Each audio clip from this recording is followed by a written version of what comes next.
Palakpakan! Buhay ang ating Pangulo. Yun. Buti naman. Dahil dyan, maaari na siyang makulong. Gago! Hindi, kasi baka sabihin ng iba dyan, kaya ako, masaya ako. Masaya talaga ako. Masaya ako na siya ay well and alive and kicking. Bakit naman kanyo? Siyempre, mga kababayan, ako, sabi ko nga sa inyo gusto kong harapin ni Marcos etong mga kasalanan niya sa bayan. Yun ang totoo dyan. Ayokong matigok siya. Yung iba, gusto yung ma-OD siya Ako, ayoko siyang matigok. Gusto kong harapin niya ang kasalanan at mabulok siya sa kulungan. Yung tipong gusto ko makita siya. Ako gusto ko siyang makitang nakakulong. Gusto ko siyang makitang wala nang tinitake na kahit na ano. I mean, gamot. Ganun ba? Gusto ko siyang makulong. Pag siya ay may ginawang at napatunayan na may kasalanan. Yun. Baka sabihin na naman ng iba dyan, sedition yan o inciting to sedition. Hindi, di ba? Sino ba? Tanungin ko kayo, sino sa inyo ang gusto nyo makulong ang taong may ginawang kasalanan? Di ba? Ako, gusto ko yan. Kaya nga sabi ko, pag napatunayan na siya ay may kasalanan, gusto ko mabulok siya sa kulungan. Yung tipong inaagnas, wag namang inaagnas. Yung tumatanda na siya, nandun pa rin siya. Yan ang gusto ko mangyari niya kay Marcos. Ayoko yung matitigok siya. Tapos magsasama na kaagad sila ni Lucifer. Ayoko ng ganun. Ang gusto ko, pagbayaran niya yung kapabayaan niya sa ginawa niya sa bayan natin. Alam mo, kahit ba sabihin niyang magpalusot siyang paulit-ulit at sabihin niyang wala siyang kinalaman dito, siya nga namumuno ng hindi. The mere fact that pinabayaan mo itong flood control sa iyong administrasyon through your cousin and through your friend na si Romualdez at si Zaldico, dapat talagang ikaw ay makulong dahil ikaw ay nagpabaya sa bayan. Yun. Alam nyo mga kababayan, tayo po ay masyado tayo sa legal na pamantayan. Ayoko po na gagawa tayo ng illegal. Dapat po lahat ng bagay ay nasa konstitusyon at legal. At legal po yan na mapatunayan na kung may kasalanan siya o wala. So gusto ko talaga yung ganyang klase. Alam mo, ngayong araw na to, naglabas nga sila ng isang video. Kagabi, naglabas sila ng isang video na kung saan sinasabi nilang buhay daw. Pero marami ring haka-haka ang nadidinig ko sa kanto. Doon sa kanto namin maraming haka-haka dyan Maraming kikwentuhan dyan Sabi nila, AI lang yan. Kasi 'di ba pagka si Claire Castro laging ganyan Pagka merong video na lumabas, ang sagot niya, AI lang yan. Ibalik natin sa kanya. Ibalik natin, Ibalik natin yung sinasabi niyang AI. Baka AI lang din itong si Marcos na nagsasalita. Bakit? Iba yung tenga Lumaki daw Iba rin yung boses mo sa boses niya. Bakit yung boses mo klarong-klarong parang ni-recording. Tapos yung boses niya parang nasa kuweba. Baka AI yan. Tanong natin, AI ba yan, Claire Castro? Baka naman AI yan. Gago! Hindi, tingnan natin panoorin natin sabay-sabay kung ito bang kanyang video na ito ay AI, Tingnan ninyo. Sir, good afternoon. Kanina po. Tingnan nyo pagmasdan nyo yung boses niya, talagang malakas, Pero ang boses ni Marcos pakingge. Natanong tayo sa MPC kung nagkita na daw po tayo. Since nandito po ako sa one of... Nguya-nguya ka na naman. Ay. Grabe ka naman, si Claire Castro. Bakit mo inistorbo si BBM habang kumakain? Bakit mo inistorbo yung mama? Kumakain yung mama Ano yun? Nakaupo yan dyan, kumakain, tapos bigla mong pinatayo. Kasi bigla, ngumunguya tinan mo, ngumunguya. Po ay natanong tayo sa MPC kung nagkita na daw po tayo. Ngumunguya Kumaganon-ganon yung bibig Diba? Lakihan natin para mas makita ninyo kung totoo ba yung sinasabi kong ngumunguya. Kasi parang ngumunguya si kuya Mr. President, ngumunguya po ba kayo? Meron po ba kayong bubble gum? O baka naman kumakain habang ini-interview kayo. Ito, tingnan ninyo.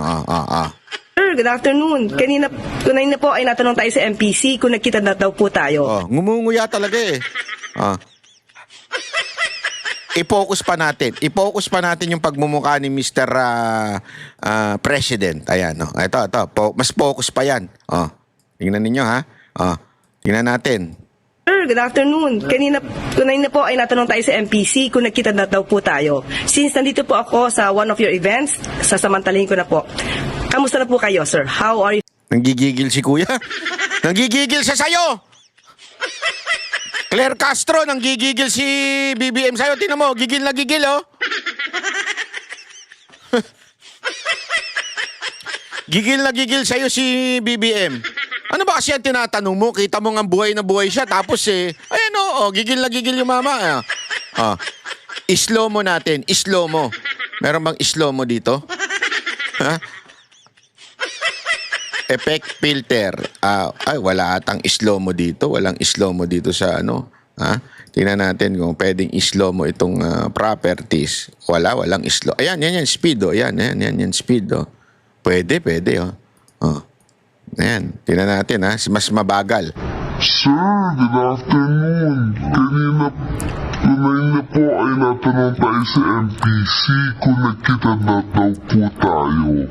Since nandito po ako sa one of your events, sasamantalahin ko na po. Kamusta na po kayo, sir? How are you feeling today?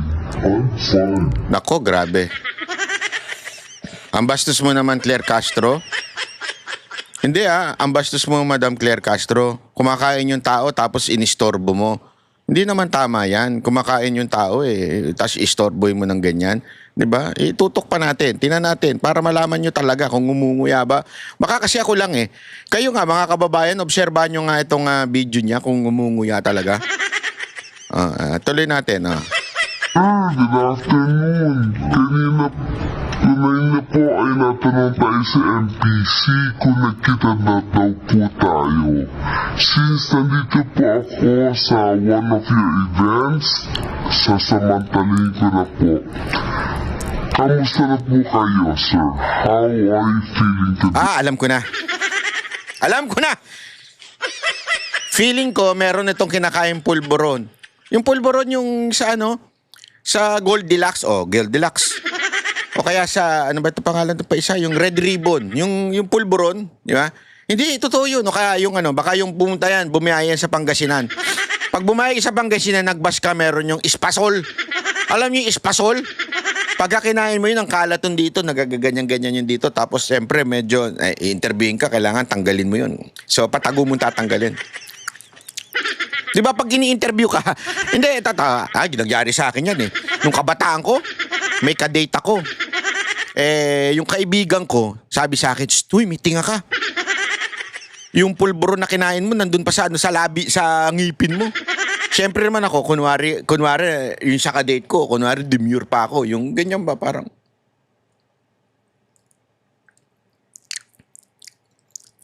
yung pala, kinakain ko pa, yung tinga ko. Hindi ganun yun di ba? Alam naman kumuha ka ng toothpick o kaya ng ganun mo sa harapan niya, di ba? Ang bastos mo naman kung nagsasalita yun, tapos excuse me sandali lang, mag-CR lang ako So, para simplihan mo na lang, ganun ka na lang. Dinudukot mo yung tinga mo, tapos kakainin mo, di ba? Ang baboy mo, banat ba? Gago! Kaya nga, malay nyo, ganyan na nangyayari. Good afternoon. Kanina po ay natanong tayo sa MPC kung nagkita na daw po tayo. Since nandito po ako sa one of your events, sasamantalahin ko na po. Kamusta na po kayo, sir? How are you feeling today? I'm fine. I'm fine.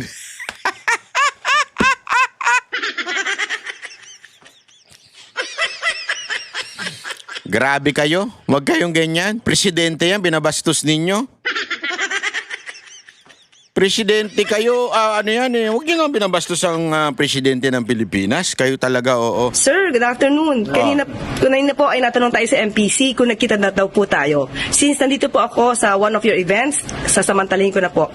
Kamusta na po kayo, sir? How are you feeling today? I'm fine. I'm feeling very different from the way I was feeling before. Naayos na yung problem. What happened was apparently, and I now have diverticulitis. It's a common complaint amongst apparently people who are heavily stressed and people who are, I have to admit, growing old. Ito na. Are you ready? Are you ready, people in the house? Ano yun, Banat Bay? Ready na ba kayo? May isang, dyan, sisip-sip. Tingnan ninyo may isang sisip-sip dyan. Kasi sabi nito, meron lang daw siyang, ano bang tawag doon? Yung dipalapalitis. Ewan ko kung anong sakit yun. Bagong sakit yan eh. Yung dipalapalitis. Ewan ko kung ano yan Yung dipalitis niya. Basta, tingnan natin. Tingnan nyo Tingnan ninyo, biglang merong sisip-sip. Hulaan nyo kung sino to sisip-sip. Tingnan nyo sasabihin, Overwork kayo, sir eh. Di ba sinabi ng doktor na hinay-hinay muna? Gago! Ay, nako, overwork daw. Sip-sip! Sip-sip ka talaga, Yusi Claire. Amuyong Alam mo yung amuyong? Di ba? Meron akong ganyang kaibigan Pangalan niya si Jay Guevara. Napaka-sip-sip nung animal na yun Sabi ba naman niya sa akin Galing ako sa Japan. Tinatanong niya sa akin, kamusta? Sabi ko, nakakapagod din sa magbakasyon tsaka magastos, sabi ko. Ang sabi ba naman sa akin ni Jay Guevara? Mayaman ka kasi. Kasi ano ka gawin ko kasi. Utang sip-sip ang pota. Gago! Parang ganyan yan sabi niya, okay lang yan kasi at least nakapagbakasyon ng pamilya mo dahil sa'yo. Sip-sip ang pota. Gago! Parang gano'n yan si Yusi Claire Nung sinabing dahil sa stress. Kasi sir, dapat di kayo na masyado nagpapagod. Overwork na kayo Overwork? Ayop yan. No? Well, yeah, of course, lagi naman sinasabi ng doktor sa akin yun. Pero, paano mo naman gagawin yun? Ang dami trabaho. So, sir, anong mensahe niyo doon sa mga taong nais na... Uy, tama na yung pangguya! Hindi pa natatanggal yung tinga mo sa bibig? Nguya ng nguya Alam nyo kasi, eto yung PMS, nanawagan ako sa Presidential Management, PMS Presidential Management Society, Security. O kung sino man kayo, mga nakapaligid kay Marcos, bago nyo naman paharapin ng camera, huwag kayong papayag na basta-basta ini-interview. Abutan nyo muna ng floss. Yung dental floss, bago yung... O kaya kunin nyo yung bubble gum. Sir, tapon nyo muna yung bubble gum. Ganon nyo yung kamay nyo. Anyway, mga sip-sip naman kayo dyan Ganon nyo yung sa kanya. Uy, sir, tapon nyo muna yung bubble gum. Nguya na nguya yung presidente, nakakaya naman. Kayo talaga, hindi nyo ginagawa ang trabaho ninyo. Kayo mga taga-PMS. Mga amuyong ni Marcos. Ikaw, Yusi Claire, interview ka na interview, kakakain lang nung tao ay mawala sa pwesto? Okay muna masyado ma-excited dahil it's not a life-threatening condition. Oo, ako. I will always hope and really hope na kayo po ay wag kunin muna ng Satanas. Opo, ako po, yung talagang panalangin ko, wag po sana muna kayong kunin. Kasi kailangan nyo munang panagutan ng lahat ng nangyari sa Pilipinas. Ayoko talagang kunin ito kagad ni Satanas, sa totoo lang. So sir, wala kaming dapat ipag-alala? Wala, don't kayo mag-alala. I'm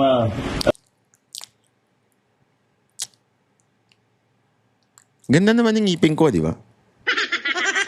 Tinitinaw kasi yung ngipin ni Sir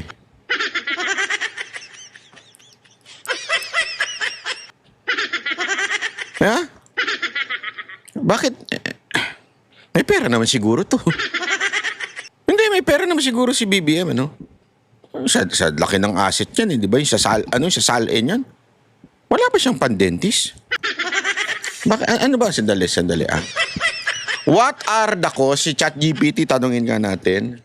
What are the cause? What are the cause of teeth problem? Teeth problem is taking unwanted drugs cause teeth problem. Tingnan nga natin. Tanong natin si ChatGPT. Anong sagot mo, ChatGPT? Bagal mo pala eh. Yan, yes, taking unwanted or improper drug can cause teeth problems, but they are only one of many causes. Here's clear practical breakdown. Poor oral hygiene, yung mga ganyan. Bagal sumagot. Yan. Binabasa ko lang to kay ChatGPT. Kaibigan ko to si ChatGPT. Ito, yes. Ay, totoo? Hindi. Ito, again, wala tayong sinasabi. Wala tayong sinasabing masama. Kasi hindi naman tayo nagsabi. Ang nagsabi niyan, yung kanyang kapatid. Wala tayong sinasabi, Pero ito, sagot ni ChatGPT. Tipakita lang natin. Para naman, baka sabihin ninyo, Banat Bay, di ka naman dentist, bakit ka nagbibigay ng opinion? Di ba? O at least to si ChatGPT, nagmamagaling to, alam niyo yan lahat di ba? Di ba? Totoo, si ChatGPT, kahit tanong mo kung nagloloko yung jowa mo, malalaman niya ayan. Does taking unwanted improper drugs cause teeth problem? Dry mouth, painkiller, malinaw. Painkillers, antihistamine, antidepressant, illegal. No saliva, bacteria grow faster. Pag wala palang laway. Kaya pala dinuduraan yun. Ginaganon. At saka, kasi pala, hygiene pala yun. Makakatulong pala kasi pag walang saliva, nag-grow yung bacteria. Kaya pala bumabaho yung pempe minsan. Pag wala ng, ngayon ko lang nalaman yan. So, kailangan pala talagang, tooth grinding, bruxism, drugs that, overstimulate the brain may cause grinding. Ay, kumaganyan. Teeth. Crack teeth, nanggigigil yung jawpain. Common with stimulants, certain psychiatric meds, illegal drugs? Hindi ko alam to,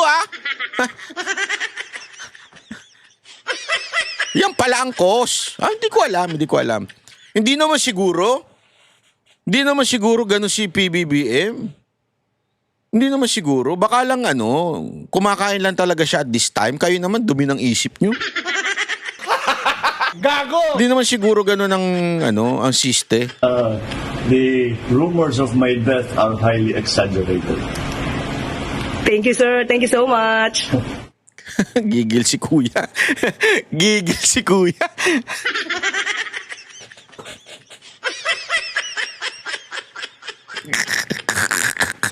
Kesa napabuti, napasama. Akala siguro nila napabuti yung video na yun. Akala siguro nila napabuti yung hindi. Ako yung mga nag-aakusa at sinasabing AI, hindi ako naniniwalang AI. Hindi AI yan, totoo yan. Kasi kung AI yan, di gumagalaw ang bibig niyan. Ganyan lang yan, nagsasagot lang yan ng diretso. Alam ng AI na gumagalaw ng bibig ni Marcos. Hindi AI yan. Kayo talaga?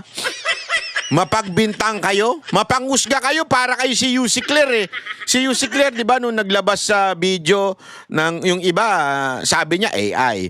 Nung naglabas si Saldico, alamin daw muna kung AI.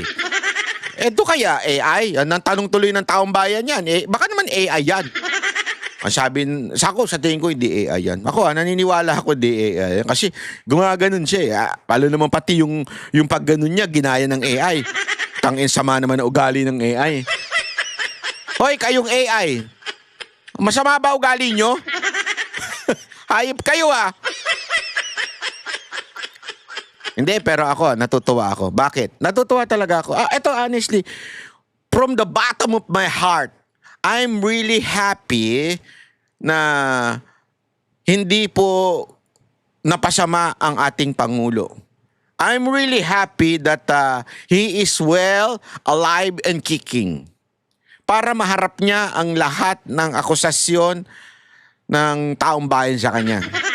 Lahat ng kalokohan na nangyari sa Pilipinas ay sagutin niya dapat. Ayokong tatakasan niya to. Ayokong matakasan niya. Sigurado ako kahit si BP Sara Duterte, sasabihin wag muna siyang ma-OD.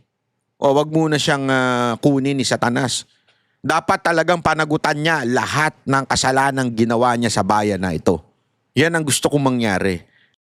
Kami ang boses ng masa, hindi natatakot. Katotohanan lang, di kami nalulunod. Walang bahid ng sismis, lahat ay totoo.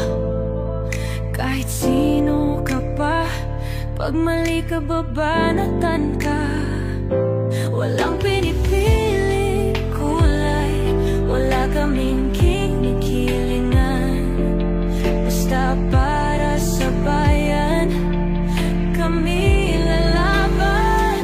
Pagdama palakpakan, pag mali banatan. Di matitinag, di matatakot, para sa bayan tuloy ang sigaw.